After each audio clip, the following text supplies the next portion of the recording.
अस्सलाम वालेकुम वरहमतुल्लाह। दोस्तों, मकई के काश्तकारों का सबसे जो बड़ा मसला होता था वो जब छलियाँ पक जाती थी तो उनको हार्वेस्ट करने का होता था, क्योंकि इसमें बहुत ज़्यादा लेबर का इस्तेमाल होता है। और जो मकई के काश्त वाले इलाके हैं वहाँ पे इतनी मकई काश्त होती है कि उसको बर वक्त काश्त जो उसकी छलियों की हार्वेस्टिंग है वो एक बहुत बड़ा मसला था, क्योंकि लेबर जो है वो अवेलेबल नहीं होती थी। और लेबर के अवेलेबल ना होने की वजह से बहुत सारी जो मकई है बारिशें हो जाने की वजह से या तो ज़ाया हो जाती थी या फिर उसकी हार्वेस्टिंग जो है वो इतनी डिले हो जाती थी कि वो हमारी आने वाली फसल जो है वो टाइम पे नहीं काश्त हो पाती थी। तो इस मसले के हल के लिए जो है वो मैकेनिकल हार्वेस्टर्स आजकल फील्ड में हैं और इनके ऊपर ट्रायल बेसिस पे जो है वो एक्सपेरिमेंट्स हो रहे हैं। यहाँ पे आप देख रहे हैं कि मशीन जो है पीछे चलाई जा रही है और जो इंजीनियर्स हैं इस फील्ड के वो इसका डाटा भी ले रहे हैं कि ये जो मशीन की वजह से लॉसेस कितने होते हैं या इस मशीन को चलाने की वजह से फार्मर को कितना फ़ायदा हो सकता है और कितना नुकसान हो सकता है। मिसाल के तौर पर जब ये मशीन चलती है तो कितना मॉइस्चर लेवल होना चाहिए, मशीन के चलने की वजह से जो है वो कितने दाने ज़ाया होते हैं, कितनी छलियाँ ज़ाया होती हैं। और इसका जो कंपैरिजन है वो हमारा जो ट्रेडिशनल तरीका जिसमें हम लेबर के ज़रिए जो है वो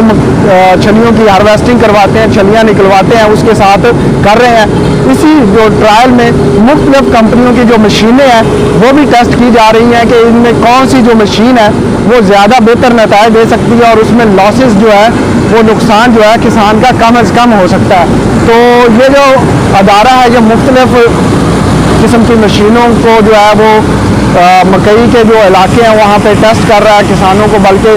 मुख्तलिफ ट्रायल्स करा के उनको फ्री में हार्वेस्टिंग की सर्विस भी दे रहा है पिछले की सीजनों से। तो इसमें एक और जो चीज़ देखी जा रही है कि ये मैकेनिकल हार्वेस्टर जो है इसमें कौन सी वैरायटी जो है वो कम लॉसेस करती है, यानी कि मुख्तलिफ किस्म की जो कंपनियां हैं वो मार्केट में मुख्तलिफ किस्म के जो बीज है मकई के वो लगवा रही हैं। तो उन बीजों में से कौन सा बीज जो है वो सबसे ज़्यादा बेहतरीन नतीजे दे सकता है इस मैकेनिकल हार्वेस्टर में, कि उसके लॉसेस भी कम होते हैं, उसकी छल्ली जो है वो नीचे कम गिरती है या उसके जो दाने हैं वो कम, पीछे जो उसका फुजला निकल रहा होता है मकई में से टांडे जो है वो क्रश करके निकाल रही होती है, उसमें जो है दानों की कम तादाद आती है। तो ये सारे पैरामीटर्स यहाँ पे टेस्ट हो रहे हैं, कौन से मॉइस्चर लेवल पे जो है वो इस मैकेनिकल हार्वेस्टर को चलाया जाए तो ये बेहतरीन नतीजे देती है।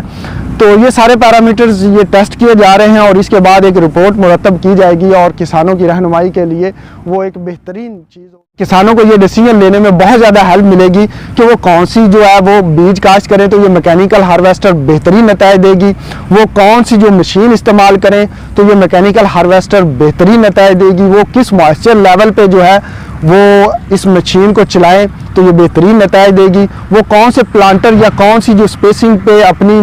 मकई को काश्त करें तो ये मैकेनिकल हार्वेस्टर जो है वो बेहतरीन नतीजे देगी। और इस तरह के बहुत सारे और जो पैरामीटर्स हैं वो इस रिपोर्ट में टेस्ट किए जा रहे हैं और इस फील्ड के जो एक्सपर्ट हैं वो आपके पीछे जो है सारे के सारे इंजीनियर्स हैं और ये इंजीनियर्स जो हैं वो इस मशीन को भी चेक कर रहे हैं, इसकी वजह से होने वाले लॉसेस को भी चेक कर रहे हैं और जो है इस तरह के बहुत सारे पैरामीटर्स।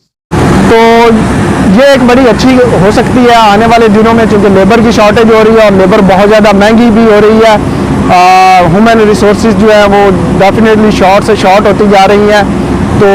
मकई के काश्तकारों के लिए ये अच्छी चीज़ हो सकती है। बहुत सारे जो है किसान आजकल मकई के जो इलाके में